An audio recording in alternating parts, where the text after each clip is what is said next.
The story begins on Christmas night, but this is far from the warm and cheerful holiday evening anyone would expect.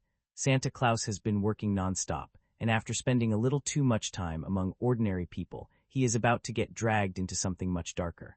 What starts as another routine night, delivering presents, soon turns into a violent nightmare when he discovers a young girl caught in the middle of a dangerous robbery. And once Santa realizes innocent lives are at risk, a side of him that has been buried for a very long time begins to surface. The movie first takes us to Bristol in the United Kingdom, where Santa is sitting alone inside a bar, drinking heavily. He looks exhausted, frustrated, and completely fed up with the job.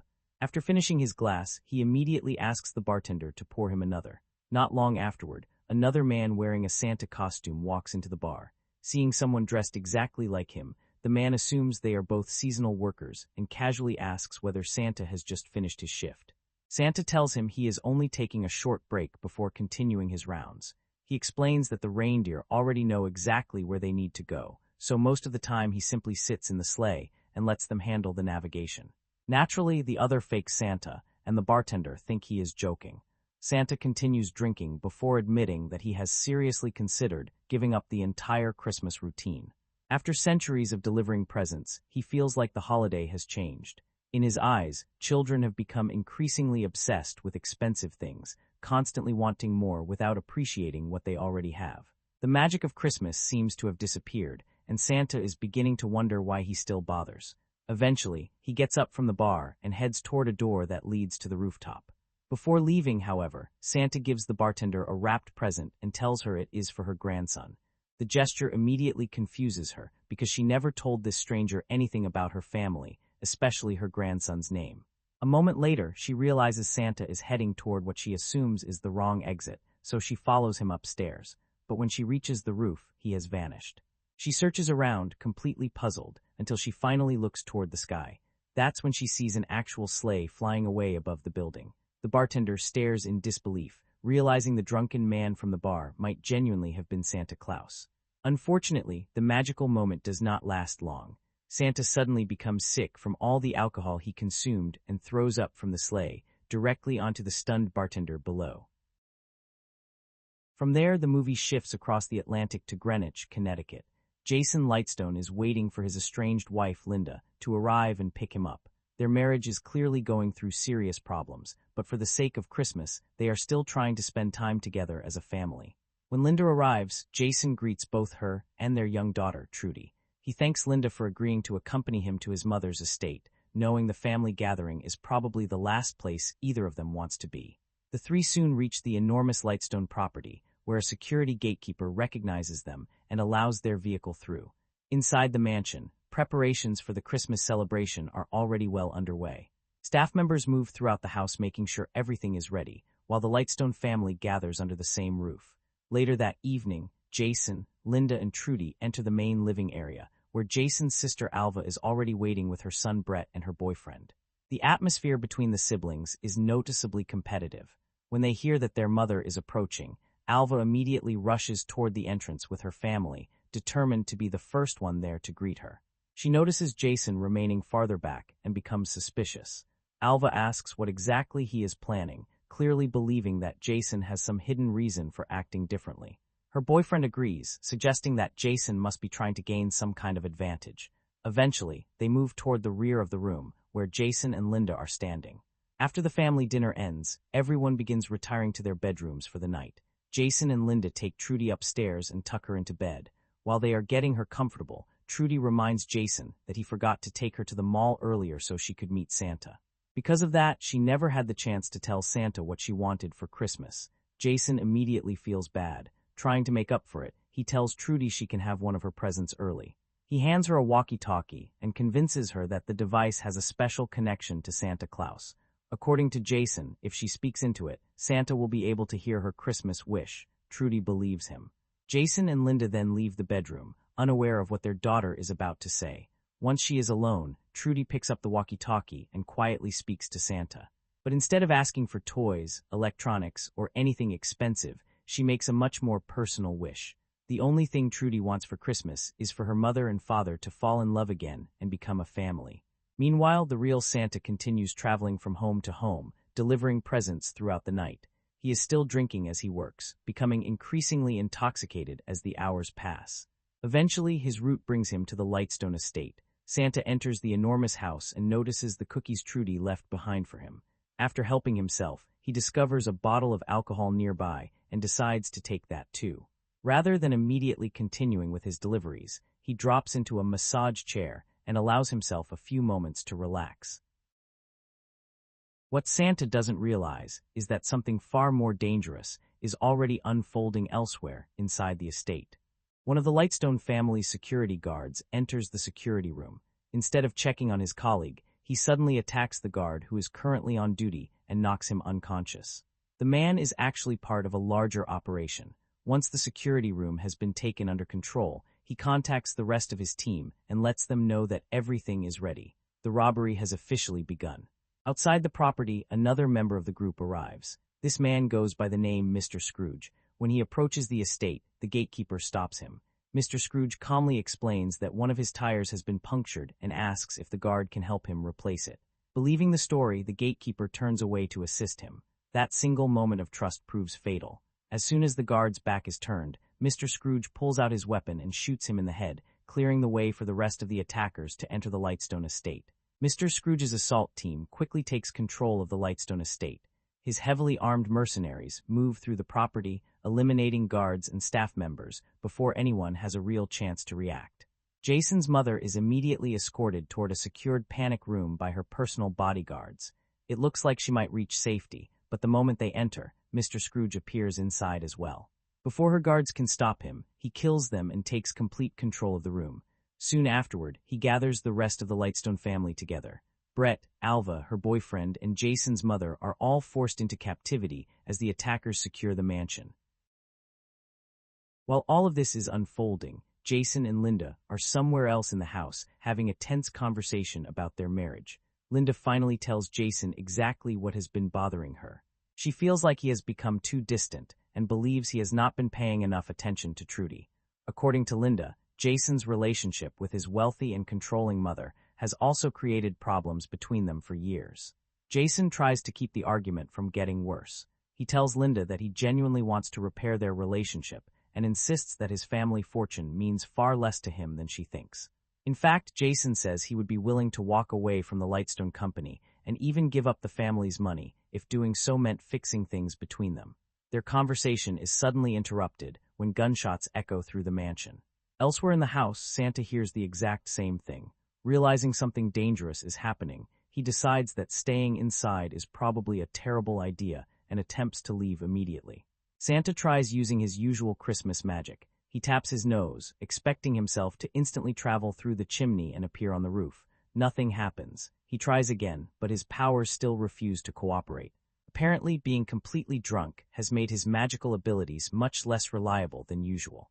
Meanwhile, the Lightstone family has been rounded up inside the main living room.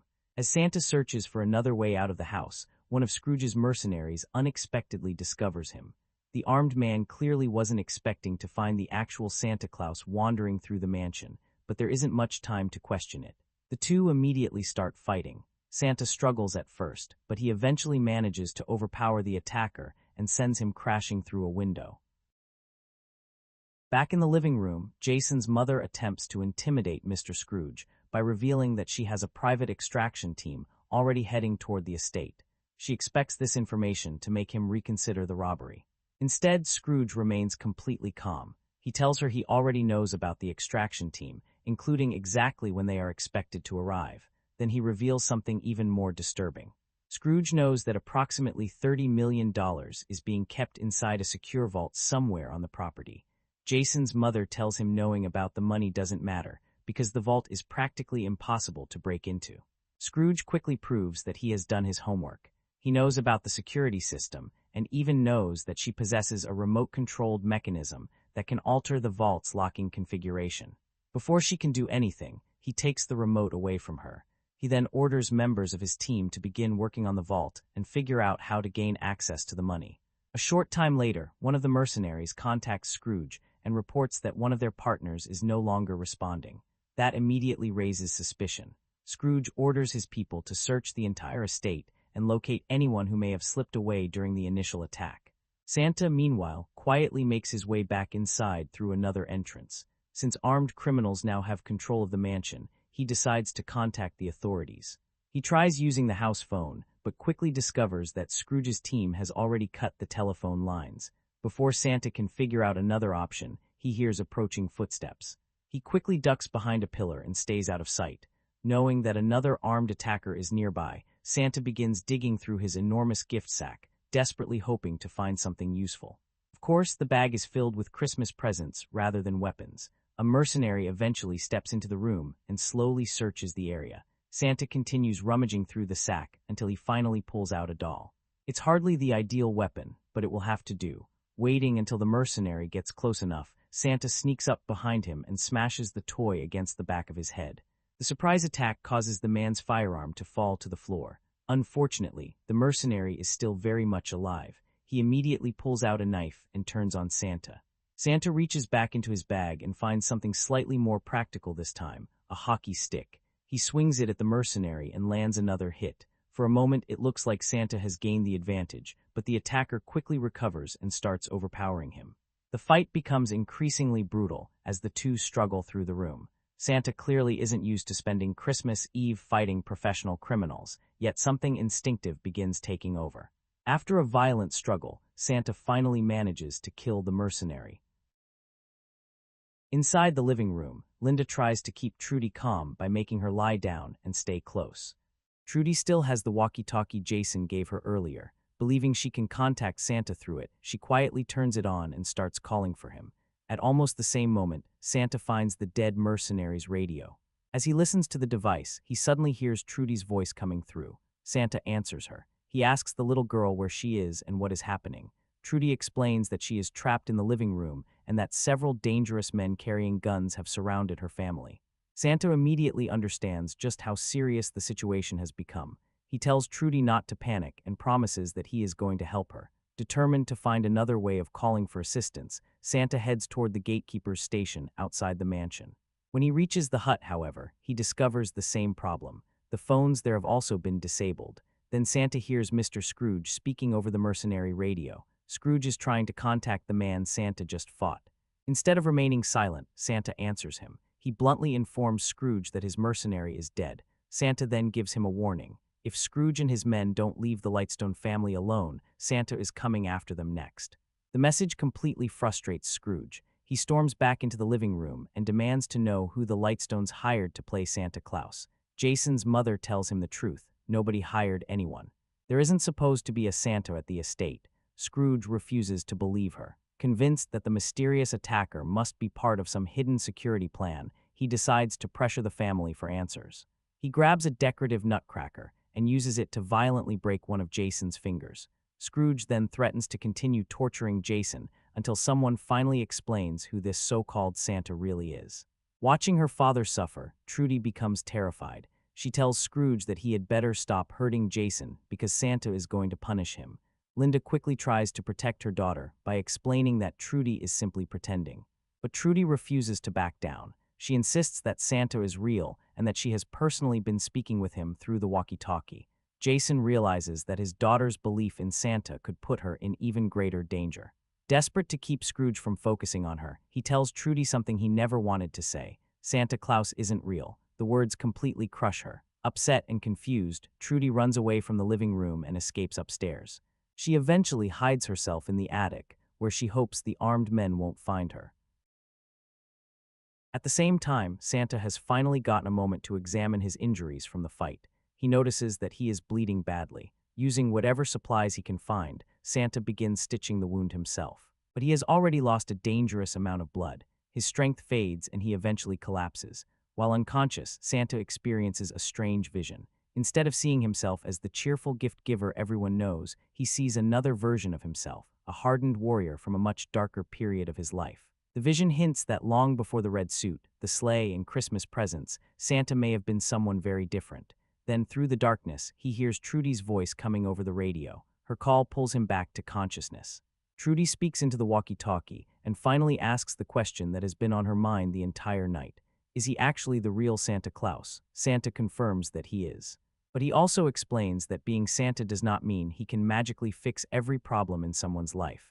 His abilities have limits, and unfortunately, he cannot simply force Jason and Linda to fall in love again just because Trudy wished for it. That isn't the kind of Christmas magic he controls. Back in the living room, one of Scrooge's mercenaries decides to force the Lightstones into opening their Christmas presents. It is an unsettling attempt to turn the family's own holiday celebration into part of their humiliation. Eventually, it becomes Jason's turn. Jason immediately starts acting as though he has somehow forgotten to bring a gift. But Brett notices something underneath the Christmas tree. Before Jason can stop him, Brett grabs the present and hands it over to his grandmother. Jason's mother opens it. Inside, instead of finding an ordinary Christmas gift, she discovers a written note. The second she reads it, her expression changes. Whatever Jason wrote clearly upsets her. However, she keeps the contents of the message to herself and refuses to explain what the letter says. Elsewhere, Trudy continues speaking with Santa. Curious about the strange things that have happened that night, she asks him about his life before Santa hesitates but eventually opens up about his past. Long ago, he wasn't a cheerful man delivering toys to children. He was a warrior, and not a particularly gentle one. Santa tells Trudy that he once fought people using a powerful hammer, and admits that violence was something he actually enjoyed. He killed his enemies without much hesitation, and looking back on the person he used to be, Santa jokes that he probably would have ranked extremely high on his own naughty list. Trudy doesn't judge him for it. Instead, she reminds him that whatever he may have done in the past, he is helping people now. To her, that means he cannot truly be a bad person. Her words clearly affect Santa. For someone who began the night questioning whether Christmas still mattered, Trudy's faith in him begins giving him a reason to keep going. Santa tells her to remain hidden and promises that he will deal with the armed men throughout the estate. Around the same time, Scrooge radios his team with an update. The private extraction unit mentioned earlier is almost at the property. Santa begins moving through the mansion again, searching for another mercenary. He spots one and tries to sneak up quietly. Unfortunately, as he moves through the room, he accidentally triggers one of the children's toys. The sudden noise immediately alerts the nearby attacker. Knowing he has been discovered, Santa quickly ducks into another room, but his hiding place doesn't last long. Scrooge reaches the door and forces his way through it. Santa is overwhelmed and captured. The mercenaries restrain him and begin questioning him. During the search, they discover Santa's enormous gift sack. At first glance, it appears almost completely empty. Then they reach inside. Present after present continues coming out. No matter how much they remove, there always seems to be something else hidden inside. The impossible nature of the sack leaves the mercenaries confused. Scrooge, however, has no interest in accepting what is right in front of him. He refuses to believe that the man they captured could actually be Santa Claus. To destroy whatever trick he thinks Santa is using, Scrooge throws the magical sack directly into the fireplace. The bag catches fire. Santa watches helplessly as one of the most important parts of his Christmas routine burns in front of him. Scrooge then explains why he has never believed in Santa. When he was around 10 years old, he once broke into a neighbor's home during Christmas because he wanted to steal the presents underneath their tree. While he was inside, he accidentally frightened the family's grandfather. The old man was so startled that he fell down the staircase and died. That tragedy became permanently connected to Christmas in Scrooge's mind. Deep down, part of him had always blamed Santa for what happened. Santa listens to the story but makes something very clear. He delivers presents. He doesn't control every event in a person's life, and he does not interfere with every choice people make. What happened that night was beyond his role. Scrooge doesn't find the explanation comforting. Before the confrontation can continue, Trudy makes her move. Still hidden elsewhere in the mansion, she pours a large amount of styrofoam balls into one of the ventilation systems. The tiny white pieces suddenly begin spilling through the house. The distraction draws the mercenaries' attention away from Santa. With everyone momentarily confused, Santa realizes he finally has an opening. He taps his nose. This time, the magic works. Santa instantly disappears and reappears on the roof. For a few seconds, it seems like he may finally have escaped. Then he notices vehicles arriving at the estate. The extraction team has reached the property. At first, Santa assumes they are there to rescue the Lightstone family. But something feels wrong. Santa checks his magical list. He finds the names of the extraction team members. Every one of them is listed as naughty. That's when Santa understands the truth. The supposed rescue team is actually working with Scrooge. The newcomers spot Santa almost immediately and begin firing at him. Santa manages to escape the gunfire and retreats into a nearby warehouse. Inside, exhausted and injured, he reaches one of his lowest points. The night has become increasingly hopeless. His sack is gone, the mansion is filled with armed criminals, and even the people who were supposed to rescue the family have betrayed them. For a moment, Santa considers giving up. Then Trudy's voice comes through the walkie-talkie again. She tells him that maybe he needs a Christmas miracle too. The words make Santa look around, and then he notices something. Hidden nearby is a hammer. The sight immediately takes him back to the warrior he used to be. Santa picks it up. This isn't just another random weapon. It reminds him of the brutal fighter he once was and the hammer he used during that earlier life. The exhausted Santa from the beginning of the night is suddenly gone. The warrior takes over. Santa charges the extraction team and begins fighting them one by one. Armed with the hammer and years of buried combat instinct, he tears through the supposedly elite soldiers. The battle becomes vicious, and Santa eliminates most of the extraction team before they have any chance of stopping him. While Santa is fighting outside, Scrooge's people finally manage to open the Lightstone family's vault. Scrooge walks inside expecting to find the $30 million he came for. Instead, the vault is empty. There isn't any money. Scrooge explodes with rage. He immediately returns to the hostages and demands an explanation. Someone has clearly moved the cash. With the situation getting worse, Jason finally admits the truth. He took it. Jason had stolen the $30 million himself. His plan had been to use the money to escape the influence of his mother and leave with Linda and Trudy. He wanted to walk away from the Lightstone family empire completely and finally build a life with his own family.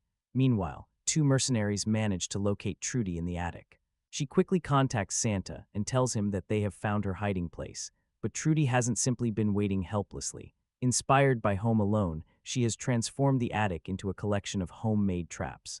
The two mercenaries enter expecting to grab an easy hostage. Instead, they walk directly into Trudy's setup. One trap after another catches them off guard. Despite being just a child, Trudy manages to incapacitate both attackers.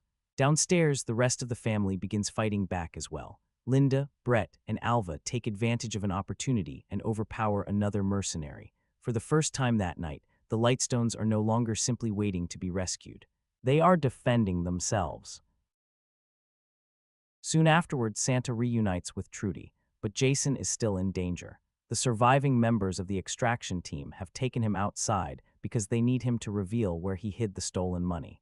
Santa and Trudy head outside with the others to rescue him. Another violent confrontation begins. Linda joins the fight, determined to protect Jason. With Santa's help, she and the family manage to defeat most of the remaining extraction team members. During the chaos, Scrooge makes his escape. Santa sees him leaving and goes after him. The chase eventually leads to a final confrontation between the two men. Scrooge and Santa fight brutally, with both of them already injured and exhausted from everything that has happened. Neither is willing to back down. Scrooge continues attacking, convinced he can finally kill the man claiming to be Santa Claus. Santa realizes that brute force alone may not be enough, so he uses the one advantage Scrooge could never have prepared for: Christmas magic. During the fight, Santa activates his teleportation ability while holding on to Scrooge. Both men are instantly pulled upward through the chimney. Santa's magic transports them directly through the narrow structure and onto the top. Scrooge's body cannot survive the violent trip. The move kills him. But Santa pays an enormous price for it as well. Already badly wounded from everything that happened throughout the night, he collapses from his injuries. When Trudy and the others finally reach him, Santa appears to be dead.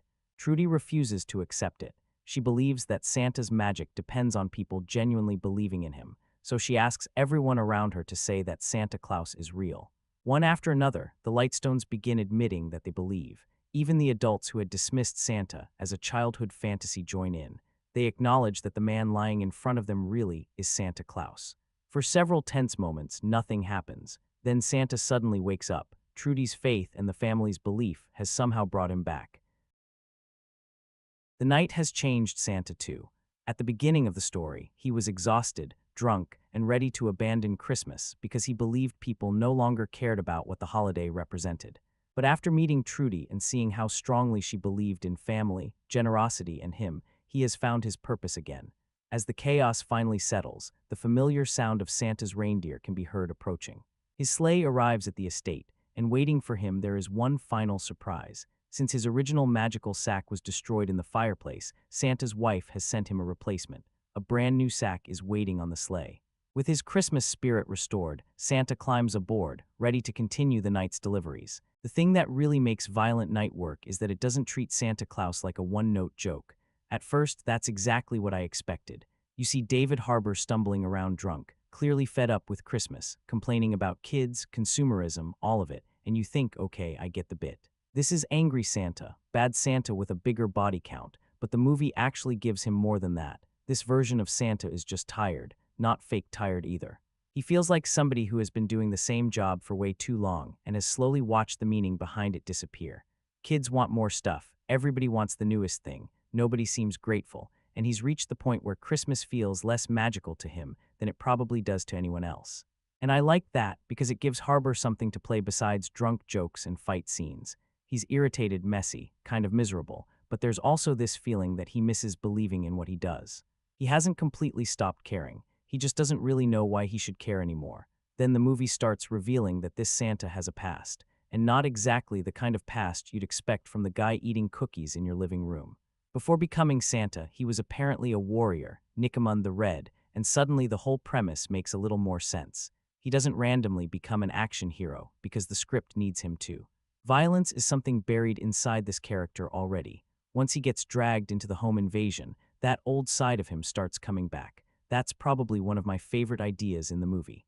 You've got this guy dressed in red, carrying around Christmas presents, and somewhere underneath all of that is somebody who used to solve problems with a massive hammer.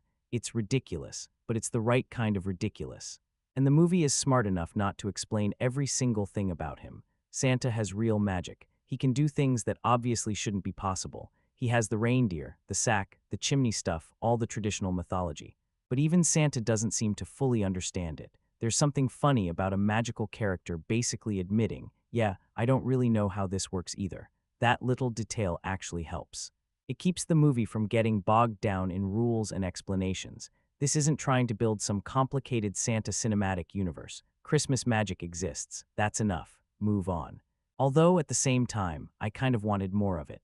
That's one of the missed opportunities here. If you're going to give me a Viking Santa with supernatural Christmas abilities, go a little crazier with it. Give him more Christmas-specific tricks, more weird tools, more ways of turning Santa mythology into action movie weapons. The movie gets there occasionally, but you can see how much further the idea could have gone. Still, the important part is that Santa himself doesn't stay a gimmick. His relationship with Trudy slowly gives him a reason to stop thinking only about getting out of the house alive. She still believes in him when he barely seems to believe in himself anymore. And yeah, that gets a little sentimental in places, but it also gives the character somewhere to go. He starts the movie wanting Christmas to be over. By the time everything completely falls apart, he's fighting for the thing he thought he had stopped caring about. Not just the family, not even just Trudy. It feels more like he's trying to prove to himself that Christmas still means something. And that's why the character arc works better than it probably should. Because on paper, drunk Santa remembers he used to be a Viking and starts killing mercenaries. Sounds like a sketch, maybe a 10-minute joke. Something funny in a trailer that gets old very quickly. But Harbour gives the character enough exhaustion, frustration, and weirdly genuine warmth that Santa starts feeling like an actual person inside this completely absurd movie. He's still crude, still violent, still drinking. He doesn't suddenly turn into the traditional cheerful Santa halfway through, and I think that's important. The movie lets him rediscover some of that spirit without completely changing who this version of Santa is. He remains rough around the edges right to the end.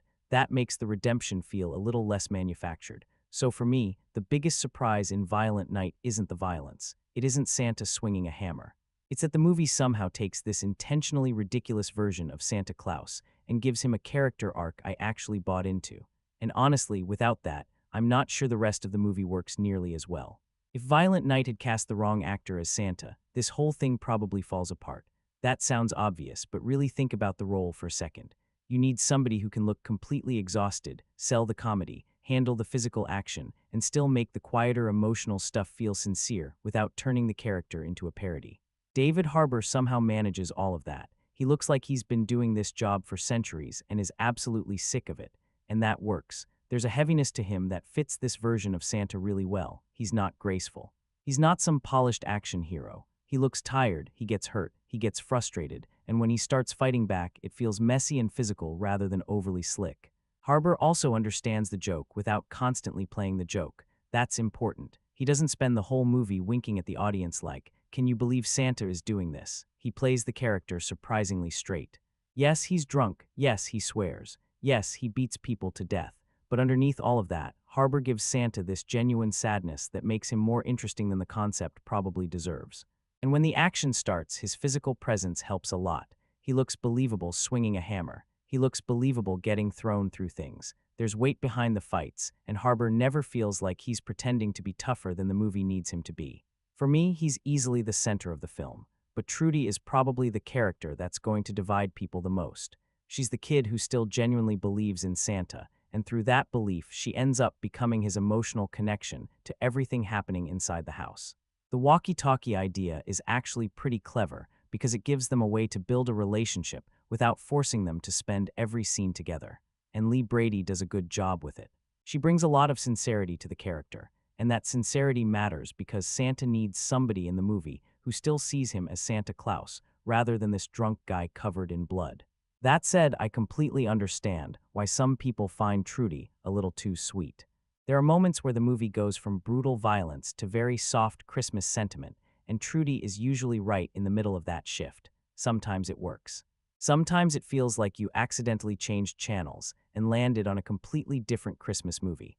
And depending on how much patience you have for that kind of material, she can either be the emotional heart of the story or the point where the movie becomes too sentimental. I landed somewhere in the middle. I think the character is necessary. Without her, Santa doesn't really have much of a reason to change, but there are definitely moments where the movie pushes the sweetness harder than it needs to. Then you have John Leguizamo as Scrooge. He's having fun here. The character is basically built around hating Christmas, and Leguizamo gives him enough energy that he doesn't disappear behind all the Santa stuff. He's loud, aggressive, bitter, and he understands what kind of movie he's in. Now, is Scrooge an all-time memorable villain? Probably not. That's where I agree with some of the criticism. He's entertaining, but a lot of what makes him work is Leguizamo himself. On the page, the character can feel like a straightforward violent criminal with a Christmas grudge. Still, Leguizamo gives the role personality. And honestly, that counts for a lot in a movie like this. Beverly D'Angelo is also a lot of fun as Gertrude. She's cold, powerful, rude, and completely comfortable treating her family like they're competing for her approval. There's something almost impressive about how unpleasant she is. She barely reacts to the criminals the way a normal person would, which tells you everything about the kind of woman this character is supposed to be. And the rest of the Lightstone family mostly exists to create chaos around her. Cam Gigandet gets some good material because his character feels like a deliberate joke about the macho action star type. He plays that exaggerated confidence just enough that you get what the movie is doing without needing somebody to explain it. Alexis Louder, Alex Hassel, Eddie Patterson, and the rest of the supporting cast all have their moments too. The problem is that the family is intentionally annoying. That's part of the joke, but it also means you're spending a lot of time with people you're not necessarily supposed to care about. Some viewers will enjoy how awful they are. Others are going to wonder why Santa is risking his life for half of these people. And honestly, fair question. The performances mostly keep those scenes alive, but whenever Harbour disappears for too long, you can feel the movie lose a little energy. That tells you how important he is, because the supporting cast is solid, Leguizamo is entertaining, D'Angelo commits completely, Trudy gives the story its emotional center, but Harbour is the one holding all of these tones together. He's the reason the comedy works, he's the reason the action works, and surprisingly, he's also the reason the sentimental parts don't completely collapse. In a movie this ridiculous, that's probably the best compliment I can give him. The actual home invasion setup in Violent Night is pretty simple. You've got this insanely wealthy family getting together for Christmas. None of them seem particularly happy to be there, and almost everybody is quietly, or not so quietly, trying to stay on Gertrude's good side because of the money. So before the criminals even show up, the house already feels hostile. Gertrude is the center of the whole family. She has the money, the power, the influence, and everybody around her knows it. You can feel that in basically every interaction. The family members aren't just celebrating Christmas together, they're performing for her, and that gives the movie a decent amount of comedy. They're selfish, petty, competitive, sometimes incredibly obnoxious. The problem is, the movie keeps reminding you of that. After a while, you understand the joke. These are rich people who mostly can't stand each other. You don't really need another scene proving it. Jason and Linda give the story at least a little bit of emotional grounding because their relationship is already falling apart, and Trudy is stuck in the middle of that. So there's something more personal happening inside the family beyond everybody chasing Gertrude's approval. But honestly, the Lightstones are intentionally difficult people to care about. That creates a strange situation once the robbery starts, because you're watching Santa risk his life to save a family where, outside of Trudy and maybe a couple of others, you're not exactly sitting there thinking, please, somebody save these people. And I think the movie knows that. The unpleasantness is part of the joke. Then Scrooge and his crew arrive looking for the $300 million hidden in the vault, and that's where the movie shifts into its die-hard style structure. The mercenaries take over the estate, kill the security, lock the family down, and assume they've planned everything well enough that the night is basically under control, except Santa Claus is still inside the house. That's the entire movie right there, and what I like is that Santa doesn't immediately decide to become the hero. He wants out. His reindeer are gone, people are shooting at him, he has absolutely no emotional investment in this rich family, and his first instinct is pretty much, this is not my problem, which feels believable for this version of Santa. It's Trudy who changes that. Once he realizes she's trapped in there and genuinely believes he can help her, his role in the story starts to change. Suddenly, the drunk guy who was trying to escape becomes the one person the criminals didn't account for. That part works really well. Scrooge himself is entertaining mostly because John Leguizamo gives him a lot of energy. He has this personal hatred of Christmas that fits the tone, and the whole Mr. Scrooge thing is exactly as subtle as you'd expect.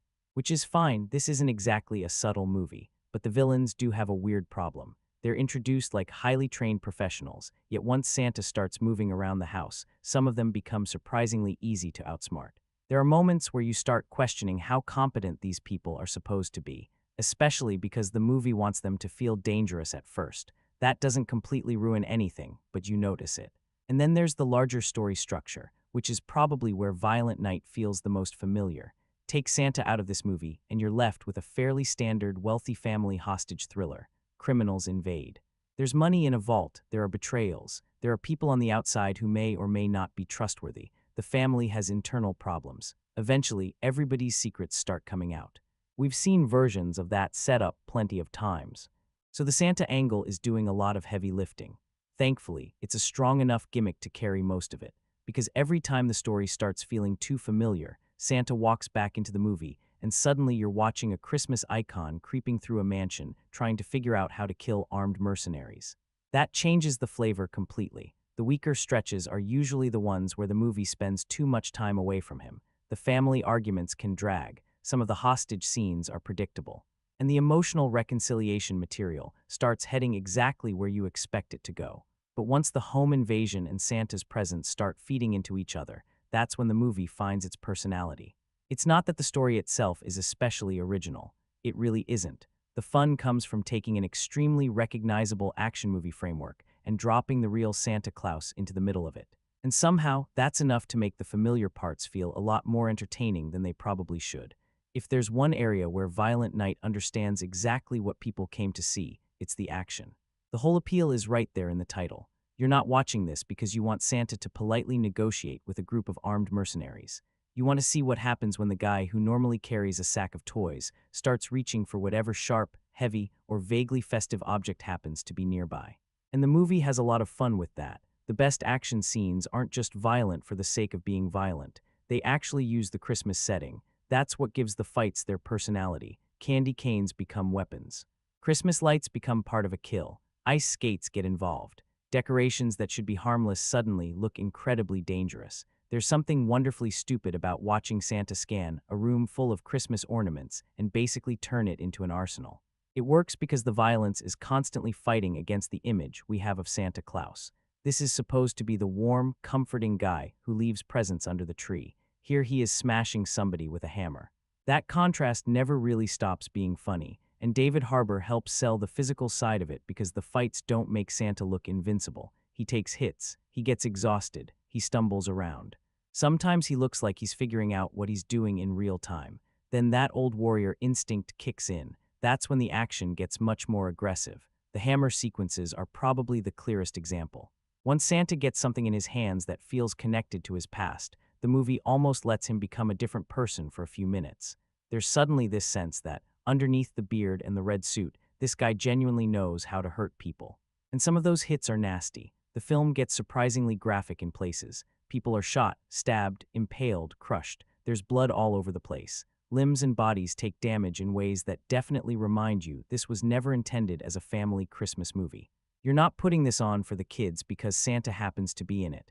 Absolutely not. What I do like is that the gore usually has a punchline attached to it, not always a literal joke, but some kind of visual absurdity. A brutal kill lands differently when it involves Christmas lights or a sharpened candy cane. The movie keeps looking for ways to take cheerful holiday imagery and make it horribly inappropriate. That's where it feels most inventive. There's also that Home Alone style stretch where the movie basically asks, what if those traps actually did the damage they should have done? And yeah, the answer is, people would be completely destroyed. The movie knows exactly why that idea is funny, but here's the weird thing. For a movie called Violent Night, I actually understand the criticism that it could have gone even further. There are moments where it seems oddly restrained. Sometimes the lighting is dark enough that you don't fully see the impact. Sometimes the edit cuts away right when you expect the movie to really commit to the gore. That won't bother everybody. There's still plenty of blood here. But if you went in expecting non-stop splatter from beginning to end, you might come away thinking the movie occasionally backs off at the exact moment it should be leaning in. The same thing applies to the amount of action. When the fights happen, they're good, really good actually. The choreography is generally clear, Harbour's physicality works, and you can follow what's happening without the camera shaking itself to death. I appreciated that. A lot of modern action movies can make a simple punch look like somebody threw the camera down a staircase.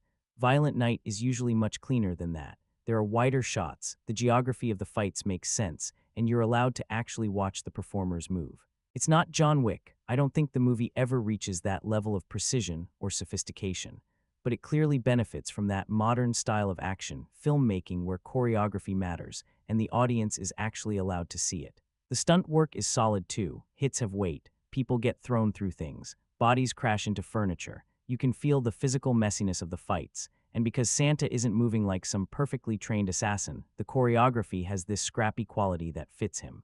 He's strong, he's experienced. He's also drunk, irritated, and probably wondering how his Christmas Eve turned into this. That makes the fights more fun. The effects are a little more uneven. Some of the practical gore looks great because it feels tangible and gross in the right way. Some of the digital blood, not so much. There are moments where you can tell the movie is adding extra splatter after the fact, and once you notice it, it does take a little bite out of the impact. Still, most of the violence works because the ideas behind it are strong enough. And honestly, I would rather watch an action scene with a ridiculous Christmas-themed concept and slightly imperfect effects than another generic shootout in a gray hallway. That's the movie's advantage. Even when the execution isn't flawless, it usually has an identity. The bigger issue for me is that there are stretches where you start wanting another fight. The movie spends a fair amount of time on the family, the hostage situation, and the sentimental material, and depending on how invested you are in that stuff, you might start getting impatient. Because once Santa starts wrecking people, that's the movie at its most alive. You can feel the energy change, the humor gets sharper, the pacing picks up, and suddenly you remember exactly why this premise sounded so fun in the first place. The soundtrack helps too. There's something beautifully wrong about violent hand-to-hand combat playing against cheerful Christmas music. That contrast is doing half the joke for them. A guy is getting absolutely destroyed, and the movie is still determined to remind you that, technically, this is the most wonderful time of the year. That's Violent Night in a nutshell. It takes all the visual language of Christmas, lights, decorations, music, candy, Santa himself, and runs it through an action movie. Sometimes it's genuinely creative. Sometimes it's just ridiculous. Most of the time, it's both, and I think that's why the action works as well as it does. You can find better choreography in other movies. You can find nastier gore in other movies. You can definitely find more sophisticated action filmmaking. But there aren't many movies where Santa Claus can beat somebody senseless with a Christmas decoration and somehow make the whole thing feel completely appropriate. Violent Night has that particular corner of the market pretty much to itself. One of the strangest things about Violent Night is that I'm still not sure what genre I'd tell someone it belongs to. It looks like horror from a distance. There's gore, there are brutal kills. People get tortured, stabbed, smashed into things. Santa spends a good portion of the movie covered in blood, but calling it a horror movie doesn't really feel right. This is much closer to an action comedy that occasionally wanders into horror territory, then suddenly remembers it's also supposed to be a sincere Christmas movie. And somehow, that mess is kind of the point. The opening tells you pretty quickly what kind of sense of humor the movie has. Santa is drinking, complaining about Christmas, swearing, generally acting like the complete opposite of the version we grew up with. That alone gets some laughs. Then the violence starts, and the movie realizes there's an entire second joke sitting right there. Santa Claus is brutally murdering people while everything around him still looks aggressively festive. Christmas lights, holiday music, decorations, red and green everything. You can almost feel the movie enjoying the contradiction. And when the comedy is working, it works because it doesn't stop every 5 minutes to explain itself. A criminal gets taken out in some absurd seasonal way. Santa looks exhausted by the whole situation. Somebody throws out a ridiculous line, and the movie keeps moving. That's enough. There are comic henchmen, exaggerated rich people, a villain literally calling himself Scrooge, and plenty of profanity. None of this is subtle. It really shouldn't be. A subtle version of this movie would probably be unbearable. The funniest moments usually come from the movie taking something familiar about Christmas and twisting it just far enough. Even the soundtrack gets involved. There's something deeply stupid, in a good way, about watching a vicious fight while cheerful Christmas music is playing underneath it. The music is telling you one thing, the image is telling you something completely different. That clash becomes part of the joke. But then Violent Night does something I wasn't really expecting. It starts getting sincere, like properly sincere. And this is where the movie is either going to win you over or lose you. Because underneath the swearing, gore, and cynical Santa stuff, the film actually believes in Christmas. It isn't just mocking the holiday. At first, you might think that's exactly what it's doing. Santa hates the whole thing. The Lightstones are awful. Everybody is greedy. Christmas basically looks like an excuse for rich people to manipulate each other and kids to ask for more stuff. Then Trudy enters the equation. She still believes, not ironically, not because the movie is setting up another joke. She genuinely believes in Santa Claus, and the movie takes that seriously. That sincerity starts affecting Santa too. And I'll admit, some of it works better than I expected. There's something kind of sweet about this completely burned out Santa meeting one kid who still sees him exactly the way he's supposed to be seen. For a character who has basically lost faith in his own job, that matters. The problem is that the movie doesn't always know when to stop. There are moments where a little warmth is enough, and then it keeps going. You get conversations about belief, family, Christmas spirit, what the holiday really means, and occasionally it starts feeling like the movie has wandered into much softer territory than the rest of the story can comfortably support. That tonal swing can be wild. 1 minute somebody is being brutally attacked. A few minutes later, we're having a heartfelt Christmas conversation. Then we're back to another kill, then family reconciliation, then blood again. It's almost like two completely different Christmas movies are fighting for control. And I can see why some viewers absolutely hate that. If you came here wanting a hard, nasty black comedy, those sentimental scenes are probably going to feel like somebody slammed the brakes. There are moments where it gets genuinely mushy, maybe even a little Hallmarkish, especially when Trudy becomes the emotional center of the story, because she's coming from such an innocent place that the movie suddenly has to meet her on that level. And yeah, it can feel weird. You've got Santa behaving like a medieval warrior, and then the film wants you to get emotional about family staying together. That's a difficult combination. But I also think removing all of that sincerity would make the movie worse, because then what do you really have? A funny trailer idea stretched into a feature. Santa kills mercenaries. That's the joke. Do that for nearly 2 hours with nothing underneath it, and eventually the novelty wears off. The emotional material gives Santa an actual reason to keep going. It gives him an arc. It gives the violence something to push against. Without the warmth, the cynicism wouldn't mean much either. You need to know that this character once believed in Christmas for his disappointment to matter. You need Trudy's optimism for his exhaustion to have somewhere to go. So even when the sentimental scenes get a little too sweet for me, I understand why they're there. The issue is balance, and that balance gets shakier toward the end. Earlier in the movie, the comedy, action, and Christmas sincerity are constantly bouncing off each other. There's a weird energy to it. Later on, as the story heads toward the climax, some of that comedy fades. The movie starts taking its emotional stakes more seriously. And once that happens, you notice how important the humor was to keeping everything else in proportion. Take too much comedy away, and suddenly the sentiment feels heavier. Take too much sentiment away, and the violence becomes empty. Push the violence too far, and you risk breaking the Christmas warmth completely. That's basically the challenge Violent Night gives itself. 3 tones that shouldn't naturally fit together, all trying to occupy the same movie. Does it always pull that off? No. There are definitely moments where you can feel the gears grinding, but I'd rather watch a movie struggle with an unusual combination than play everything completely safe. And that's probably why I find its genre confusion more interesting than frustrating. It isn't really horror. It's too funny for that. It isn't just comedy because the violence has real weight. It isn't a straightforward action film because the entire thing is built around Christmas mythology. And bizarrely enough, it isn't even an anti-Christmas movie. For all its cynicism, profanity, and gore, this thing is weirdly earnest about Christmas spirit. That might be the most surprising part. Violent Night spends a lot of time making fun of Christmas movies, borrowing from them, beating them up a little bit, and then, somewhere along the way, it becomes one itself. Just with a lot more blood. You don't have to watch Violent Night for very long before you start spotting the movies sitting somewhere in its DNA. Die Hard is the obvious one. A wealthy family trapped inside a heavily secured location, armed criminals, one unexpected guy moving around outside their control, gradually turning the situation against them. It's not exactly hiding the comparison. And then there's Home Alone, which the movie goes beyond simply referencing. At one point, it basically embraces the idea outright and asks what those traps would actually look like if they happened in an R-rated movie. The answer is considerably less cute than what Kevin McAllister was doing. Then you've got a little bad Santa in Harbour's burned-out version of Saint Nick, some John Wick influence in the way the action is staged, and traces of other strange Christmas movies like Gremlins, Krampus, Fatman, Santa's Sleigh, and The Ref floating around the edges. You can keep going, Ready or Not, The Babysitter. Even Miracle on 34th Street starts feeling weirdly relevant once the movie lanes into all the belief in Santa stuff.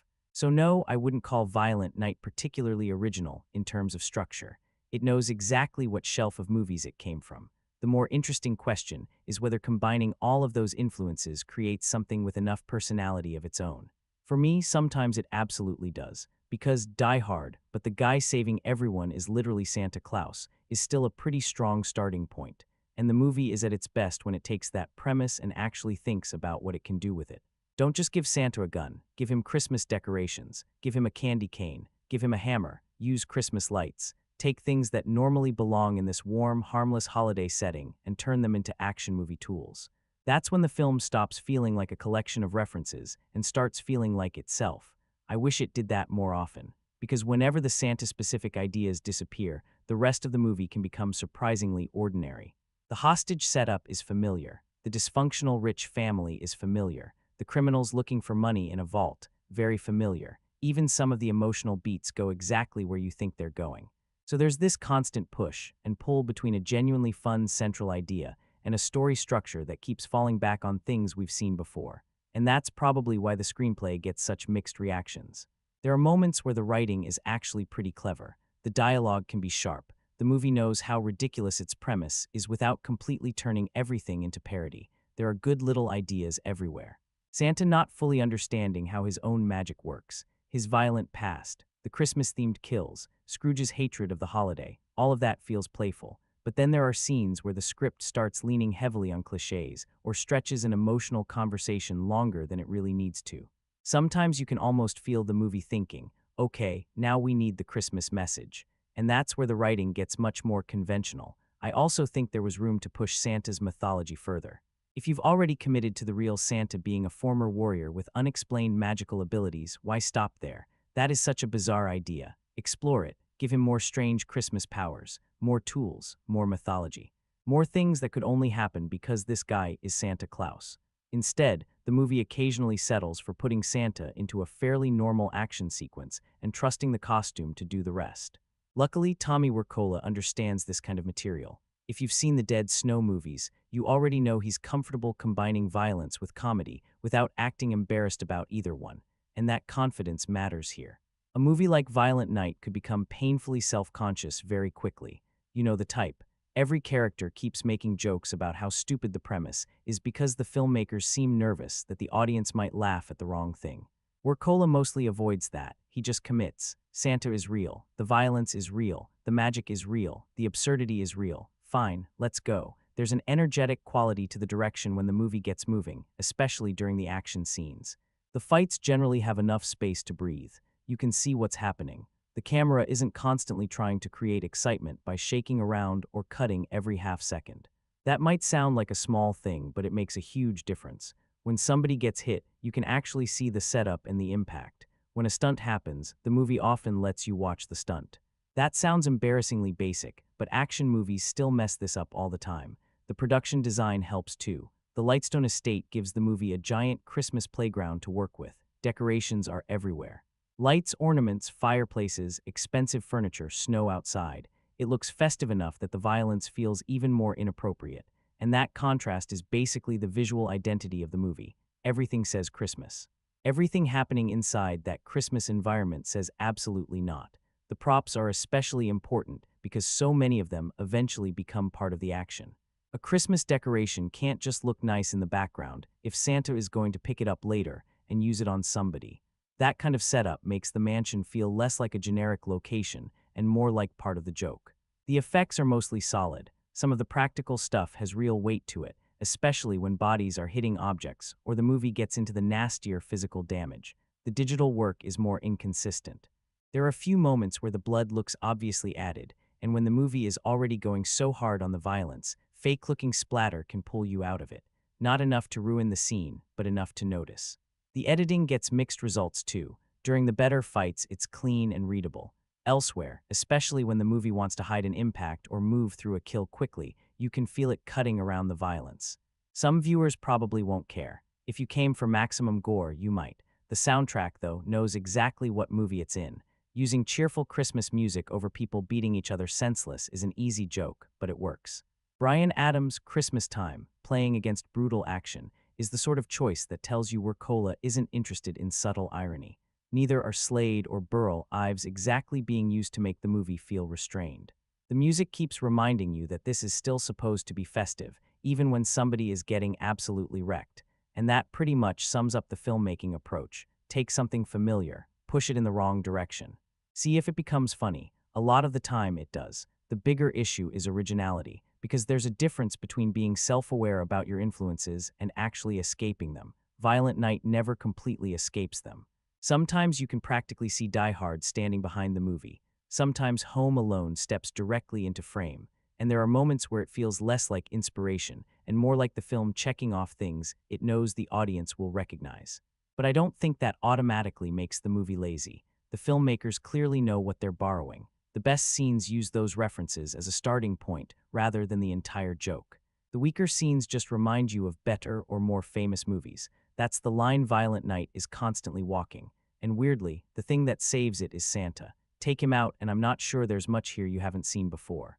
Put David Harbour back in the suit, give him Christmas magic, a warrior history, and something festive to hit somebody with.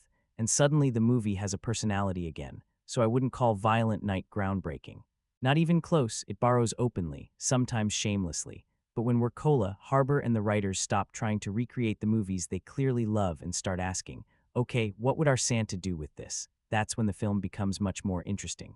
And honestly, that's the version of Violent Night I wanted even more of. The biggest thing holding Violent Night back for me is probably the pacing. Not because the movie is boring all the way through. It isn't. When Santa is actually moving through the house, fighting people, improvising weapons, or just being miserable in a very funny way, the movie has a lot of energy. The problem is what happens in between. There are stretches where everything slows down for another family argument, another hostage conversation, another emotional beat, and you can feel yourself waiting for the movie to get back to the part that made the premise exciting in the first place. That's where the runtime starts to show. At around an hour and 46 minutes, this isn't some ridiculously long movie, but it feels longer than it needs to because not every section carries the same weight. A tighter cut probably would have helped a lot. Trim some of the family material, shorten a few of the sentimental exchanges, get back to Santa sooner, because every time Harbour disappears for too long, the movie loses something. Now I should say not everybody is going to feel that way. There are people who think the movie moves perfectly fine from beginning to end, and I get it. If you're enjoying the Lightstone family drama, the jokes, the Christmas message, all of that, then the downtime probably doesn't feel like downtime at all. But if you're mainly here for Santa turning a home invasion into a massacre, there are definitely moments where you start checking how long it's been since the last real action scene, and that connects to another issue. The movie has a great central idea, but it doesn't always squeeze everything it can out of it. A violent Santa with a warrior past and actual Christmas magic sounds like the setup for something completely insane. Sometimes the movie gets there. Sometimes it settles for being a fairly standard hostage thriller with Santa standing in the middle of it. That's the frustrating part. You can see the better, stranger version of the movie hiding inside the one we got. More Christmas magic would have helped. More Santa-specific weapons. More situations that could only exist in this movie. Instead, A lot of the surrounding plot is familiar enough that if you removed Santa, you'd probably know exactly where most of it was going. The family problems are predictable. The villains fit recognizable types. The emotional reconciliation is pretty easy to see coming, and the third act gets softer than I expected. That's probably where the sentimentality becomes most noticeable. The movie spends so much time building this rude, violent, cynical personality that whenever it suddenly leans hard into the emotional Christmas stuff, the transition can feel awkward. Again, I don't hate that material. Some of it actually works, but there are moments where it feels like the film is afraid to let the darker version of itself fully win. And I think that's why reactions to Violent Night are all over the place. A lot depends on what movie you thought you were walking into. If the trailers made you think this was basically a Christmas horror movie, you might be disappointed. It's gory, sure, there are horror elements, but this is much more action comedy than horror. And if you went in expecting nonstop brutality because the word violent is literally in the title, you may also feel like the movie pulls back more often than expected. There are some nasty kills, no question, but it isn't 2 hours of uninterrupted splatter. On the other hand, if you walked in expecting nothing more than a dumb Santa fights criminals gimmick, the movie might surprise you. That seems to be where a lot of the strongest positive reactions come from. People expected something disposable and found a movie with a little more heart, better action than expected, and a David Harbour performance that actually gives the concept some weight. That gap between expectation and reality is interesting, because the film is almost impossible to market cleanly. Is it horror? Not really. Is it family Christmas entertainment? Definitely not. Is it a straight action movie? Kind of, but then you've got magical Santa Claus and sincere holiday messaging sitting right next to it. Is it a parody? Sometimes. Is it secretly earnest? Also yes. So depending on which version of the movie the marketing sold you, you could easily end up either pleasantly surprised or slightly annoyed. And then there's the bigger question. Does this become one of those movies people watch every Christmas? I can actually see it happening. There's a certain kind of Christmas movie that becomes a tradition specifically because it's not traditional. Die Hard has lived in that conversation forever. Gremlins has its crowd. Bad Santa definitely has its crowd. And Violent Night has enough personality that I can imagine people pulling it out every December when they've had enough of the usual cozy stuff. It's easy to see the appeal. You've got David Harbour as Santa. You've got ridiculous kills. You've got Christmas music playing over violence. You've got just enough actual holiday spirit that it still feels like a Christmas movie rather than an action film that happened to be set in December. That combination is specific enough to give it replay value, but I'm not completely convinced it reaches classic status, at least not for everybody. The movie has memorable moments. I'm less sure it has a memorable whole. That's an important difference. You remember the hammer. You remember the candy cane. You remember Santa covered in blood. You remember Harbour's performance. But parts of the actual plot blur together because so much of it follows familiar beats. And that's why I understand the people who call it a one-time watch. For some viewers, this is going straight into the annual Christmas rotation. For others, it's one of those movies where you have fun, finish it, and then 6 months later realize you barely remember anything outside the kills. I'm somewhere between those two reactions. I enjoyed it. There's enough here that I'd absolutely watch parts of it again, especially the action sequences, and Harbour alone makes the movie worth revisiting. But I also think it leaves a little too much potential on the table to become the instant alternative Christmas classic it clearly wants to be. Maybe that changes over time. Cult Christmas movies don't always become traditions immediately. Sometimes they just sit around for a few years until people start rediscovering them every December. And honestly, Violent Night feels like exactly the kind of movie that could happen to. Not perfect, not especially original, a little too long, a little too sentimental, sometimes much more conventional than the premise deserves. But when it works, it really works. And if your idea of Christmas entertainment involves David Harbour swinging a hammer at armed criminals while holiday music plays in the background, yeah, you could do a lot worse.